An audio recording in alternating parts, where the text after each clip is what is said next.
Alors, ce soir, nous allons entrer dans l'apothéose de réveiller la nation. Dis à quelqu'un, la nation est prospère. Dis à quelqu'un, la nation est prospère. En Psaume 33.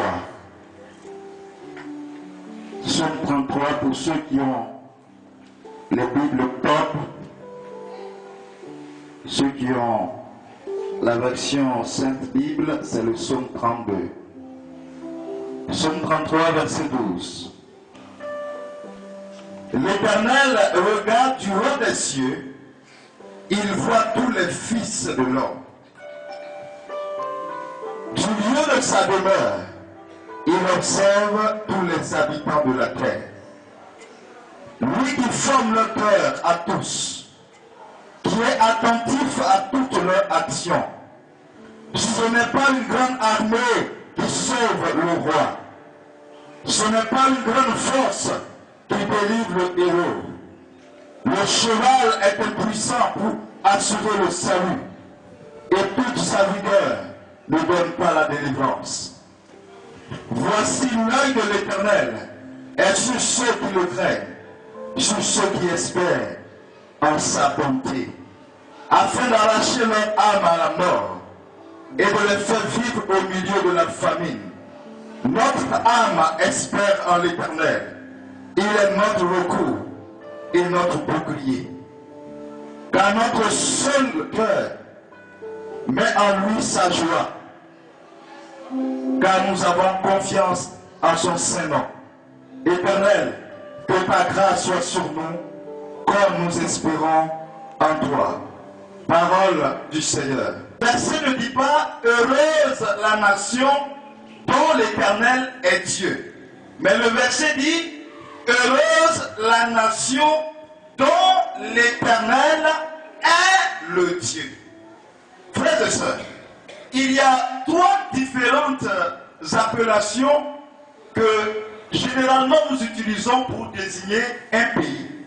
Il y a le terme même pays, il y a l'État et il y a la nation. Quand on dit pays, donc le pays de Côte d'Ivoire, quand on dit État, l'État de Côte d'Ivoire, quand on dit la nation ivoirienne ou la nation de Côte d'Ivoire. Mais généralement, on donne la même désignation ou la même définition à ces trois noms, à ces trois appellations. Généralement. Mais en réalité, les trois appellations ont différentes définitions. Quand on parle de pays, le terme pays vient du latin planus, qui veut dire une subdivision territoriale, très bien donnée. C'est-à-dire quand on parle de pays, on fait allusion au territoire, on fait allusion à la terre. Quand on dit le pays de Côte d'Ivoire, on fait allusion à la superficie qui est de 322 462 km².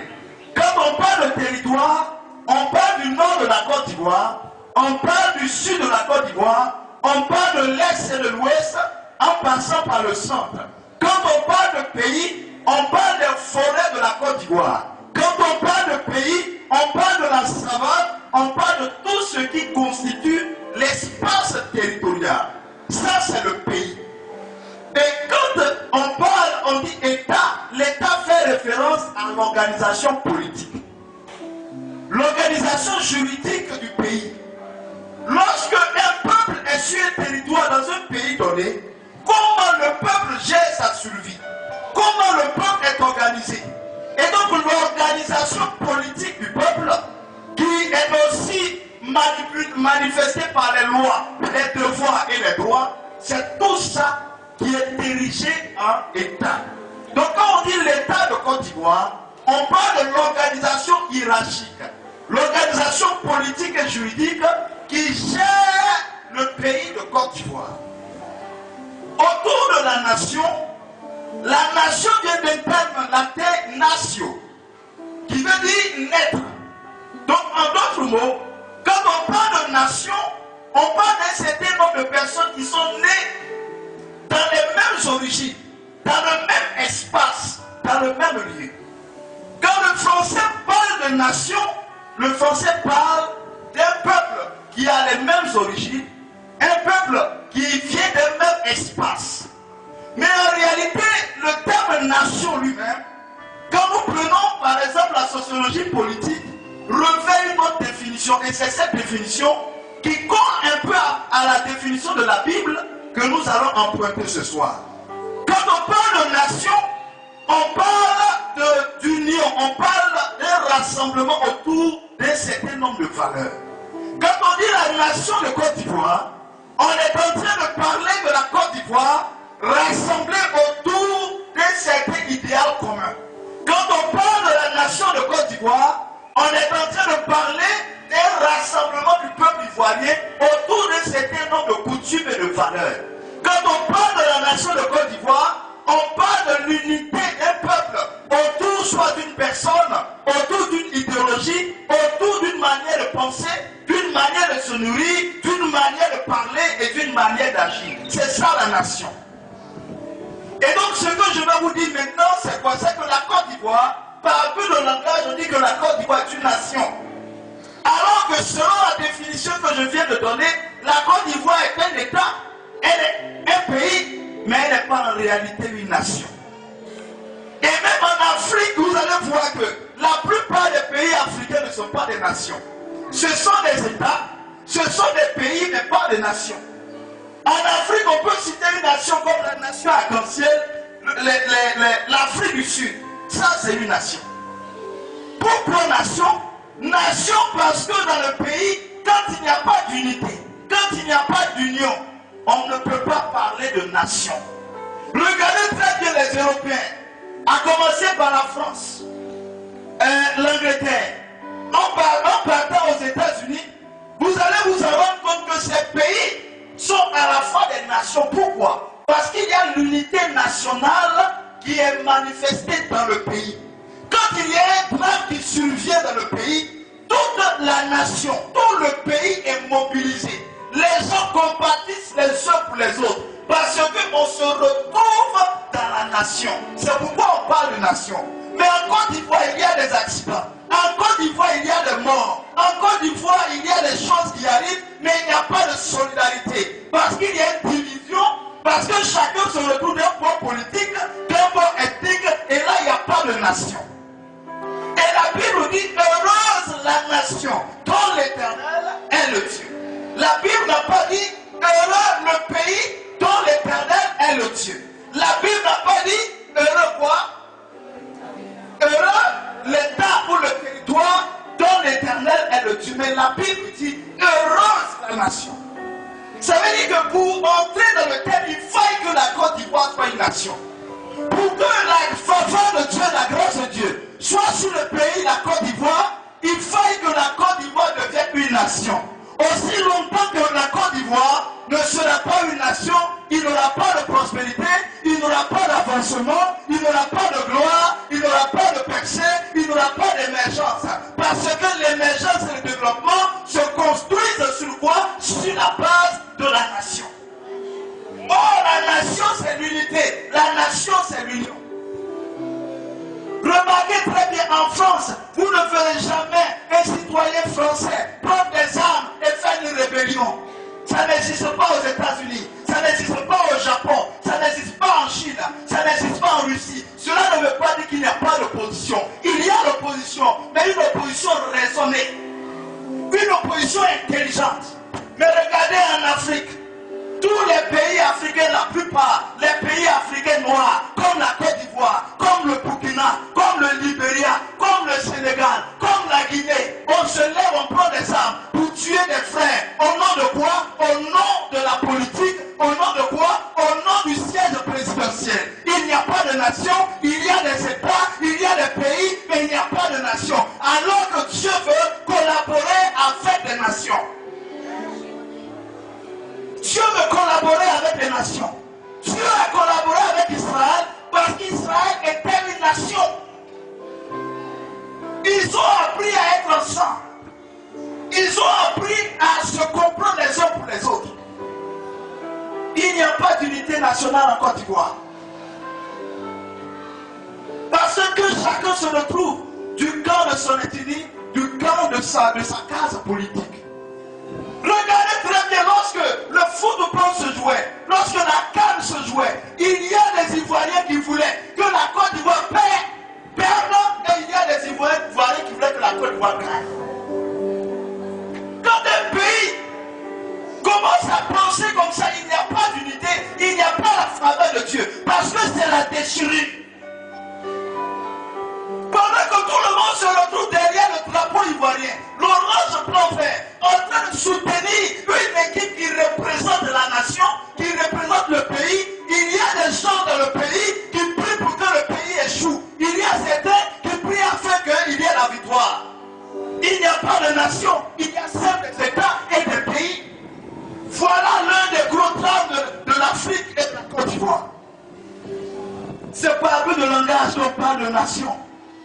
Mais en réalité, nous ne sommes pas une nation. Quand la Côte d'Ivoire sera une nation, elle va commencer à amorcer son développement. Quand la Côte d'Ivoire sera une nation, elle va commencer à prospérer. Quand la Côte d'Ivoire sera une nation, elle va commencer à aller de l'avant.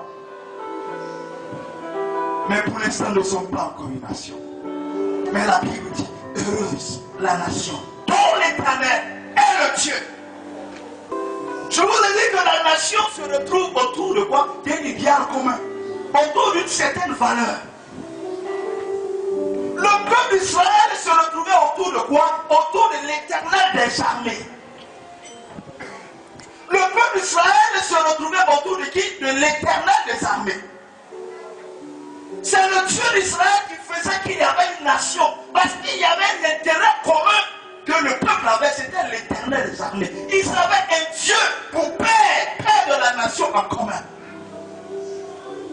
Mais aujourd'hui en Afrique, quand on parle de père de la nation, on parle de celui qui était avec les Blancs, celui qui nous a décroché l'indépendance. Le père de la nation n'est pas un président, n'est pas un homme, mais le père de la nation doit devenir l'Éternel des armées, celui qui fédère, qui rassemble les États, qui rassemble les ethnies, qui rassemble le pays. Je veux dire à quelqu'un Côte d'Ivoire que le père est arrivé, lui le vrai père de la nation, pas un père de Noël, mais le vrai père de la nation, pour s'en aller de ce pays, pour le restaurer.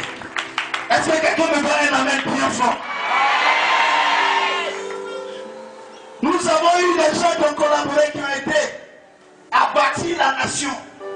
On peut les appeler bâtisseurs. Mais le Père, il y a un seul Père.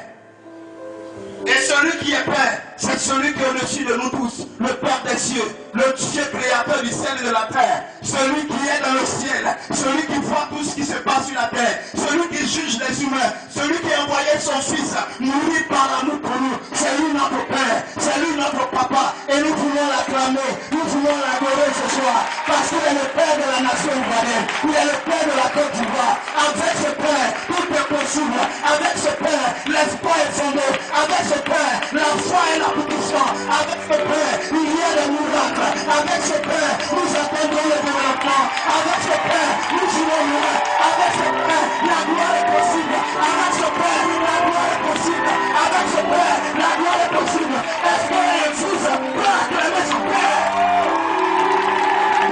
Dis à quelqu'un, j'ai un Père. Le Père de ma nation. Il s'appelle El Touba. Il s'appelle l'Éternel Dieu des armées.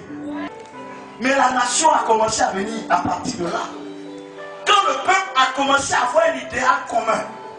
Parce que Moïse, qui était le prophète, était avec eux. Moïse a commencé à concentrer le peuple d'Israël autour de la réalité de Dieu. Parce qu'au départ, c'était un peuple qui ne connaissait pas l'Éternel. Leur père connaissait l'Éternel des armées, mais eux-mêmes ne le connaissaient pas. Mais Moïse a commencé à restituer les pensées des Israélites. C'est à partir de là que la nation a commencé. Mais remarquez, toutefois, où le peuple d'Israël était une nation, elle était bénie par l'Éternel. Toutefois, où elle était une nation, toutefois où le peuple d'Israël était une nation, ils prospéraient, ils avançaient. Quand le peuple d'Israël combattait les Philistins, ils étaient une nation. Quand le peuple d'Israël combattait Goliath, ils étaient une nation. Quand le peuple gagnait des batailles avec David, avec Salomon, avec Samuel, avec Élie et autres, ils étaient une nation. Mais les fois où le peuple d'Israël perdait, n'était pas une nation. Parce que la nation, c'est un certain nombre de personnes qui ont une pensée commune. Frères et sœurs, voici un des maillons essentiels. Voici le problème, un des problèmes saillants de la Côte d'Ivoire. La Bible dit dans le livre de Actes des Apôtres, chapitre 5, qu'un jour, Pierre et Jean montaient ensemble au temple pour aller adorer le Seigneur. Actes des Apôtres, chapitre 3, à partir du verset 1. La Bible dit que Pierre et Jean montaient un jour au temple pour aller adorer le Seigneur. Et sur la route du temple, ils vont rencontrer un homme qui était boiteux, qui ne marchait pas. Et la Bible dit que cet homme qui ne marchait pas, par l'imposition des mains de Pierre, va retrouver la guérison. Mais cet homme, c'est la Côte d'Ivoire et c'est l'Afrique qui est paralysée. Mais pour que l'Afrique puisse se relever, pour que la Côte d'Ivoire puisse se relever, il faut qu'il y ait une synergie d'action. Il faut qu'il y ait l'unité. Car la Bible dit que Pierre et Jean sont allés au temple ensemble. C'est parce que Pierre et Jean étaient ensemble que le miracle de cet homme était possible. Si la Côte d'Ivoire n'est pas réunie, si elle n'est pas réconciliée, si elle n'est pas ramifiée, elle n'est pas dans l'unité, elle ne peut pas avancer, elle ne peut pas être relevée. Quand on parle de Pierre, Pierre c'est l'incarnation du plus grand, c'est le chef des apôtres. Jean c'est le tout petit. C'est quand dans la Côte d'Ivoire, les aînés, les élites et le peuple vont commencer à s'unir autour d'un idéal commun. C'est à partir de là que la Côte d'Ivoire pourra être relevée, restaurée et rebâtie. Côte d'Ivoire, le temps est arrivé où tu dois te lever comme un seul homme pour chercher le Seigneur. Comme un seul homme pour chercher le Seigneur. Tu n'as jamais été uni sur les hommes. Tu n'as jamais été uni sur le choix des présidents. Parce que même lorsque le président Félix Houphouët-Boigny était au pouvoir, il y avait une minorité de personnes qui ne l'aimaient pas. Tu n'as jamais été uni au niveau du choix des hommes qui allaient te diriger Côte d'Ivoire. Mais il y a de l'unité pour choisir l'Éternel des armées. C'est quelque chose que tu peux engager. Soyons unis comme un seul homme pour chercher l'Éternel des armées. Pour faire que ce Dieu soit le Dieu du ciel qui dirige ce pays. Et là, nous verrons quelque chose se passer dans notre vie. Et voilà des Ivoiriens qui se donnent à cœur joie, cherchant des Bibles et des sources de conclusion pour essayer de donner des réponses chaque fois dans des débats stériles. Et des chrétiens qui sortent de là avec des plaies dans le cœur, avec la haine les uns pour les autres, parce que personne ne respecte l'église de quelqu'un. Ce n'est pas l'église qui va nous sauver, ce n'est pas la religion qui nous sauvera, elle contribuera, l'église va contribuer, mais c'est notre foi, nos actes, notre vie, l'intimité de notre cœur, la vérité de notre vie, c'est ce qui va nous sauver. Que tu as marché les plus grands hommes de Dieu de la terre, que tu as fait le grand miracle, on ne fait rien avec ça. Quand tu vas mourir, Dieu va te demander des comptes. Il va demander, est-ce que tu as aimé ton prochain? Est-ce que tu m'as aimé de tout ton cœur? Est-ce que tu m'as donné ta vie? Est-ce que j'ai été tout pour toi? Voici les questions que Dieu va nous poser. Cette nation est une nation de prêtres et de prêtresses. Une nation de prêtres et de prêtresses. Des personnes qui vont élever des prières vers l'Éternel.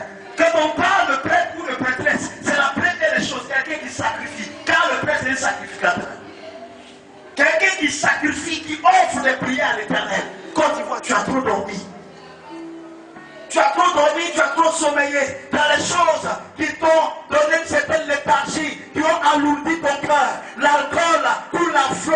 Et même ici en Côte d'Ivoire, voici un pays où de grosses boîtes de poissons, de grosses entreprises de poissons font des chiffres d'affaires colossaux. Parce que c'est un pays qui consomme, un pays de vin, un pays de pierre, un pays de coucou, un pays de poissons. Il n'y a que des soulets, tout le monde est soulé. Dieu a besoin de restaurer cette nation. Ce n'est plus le temps de l'amusement, frère. Je vous parle et je vous dis la vérité. Ce n'est plus le temps de l'amusement. Parce que depuis les années 80, les années 70, il y a ce qu'on a appelé en Côte d'Ivoire le miracle ivoirien, où il y avait l'argent, où le cacao était payé, où les gens avaient de l'argent. Il y a eu la gabégie. Les gens ont dépensé. Les gens ont fait du n'importe quoi avec l'argent. Et la pauvreté a commencé à entrer dans ce pays jusqu'aux années 90-91. Et depuis lors jusqu'à aujourd'hui, c'est le même vécu, la même chose. Un pays qui est réputé dans le monde comme le pays de l'amusement. S'il y a une chose que les gens du monde, les gens profanes, retrouvent à la Côte d'Ivoire, c'est un pays d'amusement. Un pays de joie. Quelle joie? Une joie dans le griffe. une joie d'alcool, une joie de bar, une joie de show, une joie de musique.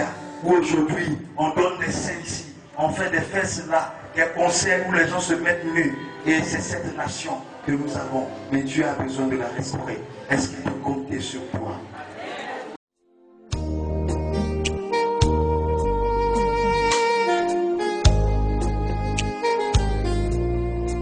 Ti amo.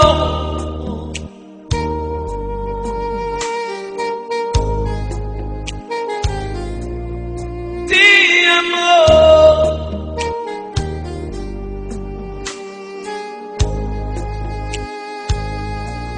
Ti amo.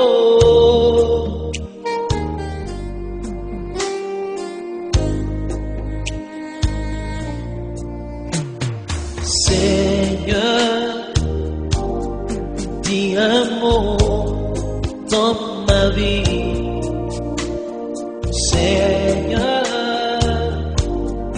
ti amo dans ma vie. Seigneur, ti amo dans ma vie. Seigneur, ti amo dans ma vie. Yahweh. À un moment donné, franchement, j'étais malade. J'avais des douleurs au cœur. J'ai décidé un jour d'aller voir un médecin cardiologue. Et quand je suis allée, il a pris ma tension, c'était jusqu'à 18. Et il m'a donné une série d'examens à faire. Une échographie du cœur, un ECG. Et avant d'aller faire les examens, je suis venue voir le modérateur. Le modérateur a posé sa main sur mon cœur, il a prié pour moi et puis je suis allée pour faire des examens. Quand j'ai pris les résultats, je suis allée donner à mon médecin. Et il a recontrôlé, voici les résultats qui sont là. Il a vu que tout était négatif. Tout était négatif. Oui, et puis il a repris la tension, c'était à 13. Et je dis merci au Seigneur pour ce qu'il a fait. Et depuis lors, pour moi, je me sens bien. Les douleurs que je ressentais étaient disparues. J'étais pour laquelle j'ai arrêté le travail depuis le mois de mai. Voilà que dans le mois de août, vers fin août, je suis allée contre chrétien. La dame dit qu'il n'y a pas de problème qu'on te garde. Donc je suis mon salaire tout. Je suis venue à la maison. Depuis on ne m'appelle pas. Et il y a quoi? Un mois après, je suis allée voir Modé, moi je travailler. Il m'a donné encore des prières à suivre. J'ai commencé à suivre les prières une semaine. Le complexe m'appelle. Viens commencer. Je suis partie, dit qu'on allait faire d'hôtellerie, il faut faire une formation. Mais pour la formation, te donner une prime de salaire. Et tout le mois de 5 000. J'ai posé un jour, 2 jours, 3e jour. La grande patronne m'appelle et me dit notre prime de transport, ça ne peut pas t'arranger. Je quitte le Bourbon jusqu'au 2 plateaux. Donc on a ouvert un nouveau point à la Riviera Golf. Là-bas, tu commences la formation et on te donne l'intégralité de ton salaire. Donc je voulais rendre gloire à Dieu. Alléluia. Bonsoir, chers frères et sœurs. Je suis votre frère dans le Seigneur, Jean-Yves Emmanuel Comut, prédicateur de l'Évangile et fondateur du ministère de témoignage Jésus Lumière du Monde, en abrégé MICAT. Je voudrais dire grand merci au Seigneur. Merci pour le programme Réveiller la Nation, un programme de feu, un programme de prière, un programme d'intercession, un programme de repentance qui a eu lieu sur 2 dimanches, les dimanches 4 et 11 octobre 2015, à notre espace Ebenezer, 6 à l'EPP, groupement foncier, en face de l'Institut des aveugles de Bougon. Ce fut 2 jours vraiment de pure folie avec le Seigneur. Nous avions été avec le peuple de Dieu, nous avions prié avec le peuple, nous avons prié pour la nation, nous avons prié pour les élections en Côte d'Ivoire, nous avons prié pour la paix, nous avons prié pour tous les enfants ivoiriens, pour l'église en Côte d'Ivoire, nous avons prié pour le réveil, prié pour tous les sujets qui intéressent. Et le thème de ces 2 jours, le thème général, c'était heureuse la nation dont l'Éternel est le Dieu. Et ce que le Seigneur nous a permis d'enseigner et de dire au peuple de Dieu, c'est que Nous avons certes besoin de politiques ou de politiciens pour nous aider à gouverner nos États. Mais nous avons certainement et d'abord besoin de Dieu, qui est le Père et le vrai Père d'une nation. Et nous avons compris durant ces 2 jours que la Côte d'Ivoire a besoin d'être réveillée. Elle a besoin de s'engager avec le Seigneur. Et pour cela, nous avons besoin de quitter les vices, de quitter un certain nombre de choses qui nous fatiguent, qui fatiguent l'État de Côte d'Ivoire. Nous avons besoin d'être plongés avec le Seigneur et les hommes de Dieu avec, et l'Église avec, et tout le monde ensemble, évangéliques, catholiques, protestants, tous les chrétiens, tous les bords religieux. Nous devons nous mettre ensemble et prier pour notre nation. Et nous croyons que cette initiative que nous avons engagée cette année est une initiative en association avec toutes les autres qui se font par les groupes de prière, les communautés ici et là. Cette initiative atteindra son but. Je voudrais à la fin de mon propos lancer une invitation, sinon lancer un appel à tous ceux qui nous suivent à travers les réseaux sociaux, à travers Facebook, YouTube et tous les réseaux sociaux. Je voudrais vous dire que réveiller la nation est un programme, est un concept de prière que le Seigneur nous a donné pour manifester le réveil dans cette nation. Et donc à partir de 2016, c'est de grandes campagnes d'évangélisation,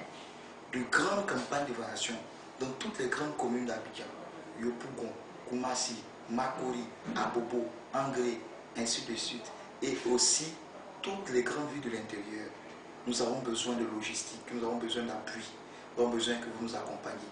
Pour ceux qui peuvent nous aider financièrement, pour ceux qui peuvent nous accompagner avec la sonorisation, avec la logistique, et ceux qui peuvent nous accompagner surtout au niveau aussi de la communication, au niveau des spots radio, spots télé, vraiment toutes les communautés partenaires, toutes les personnes qui voudraient vraiment nous aider.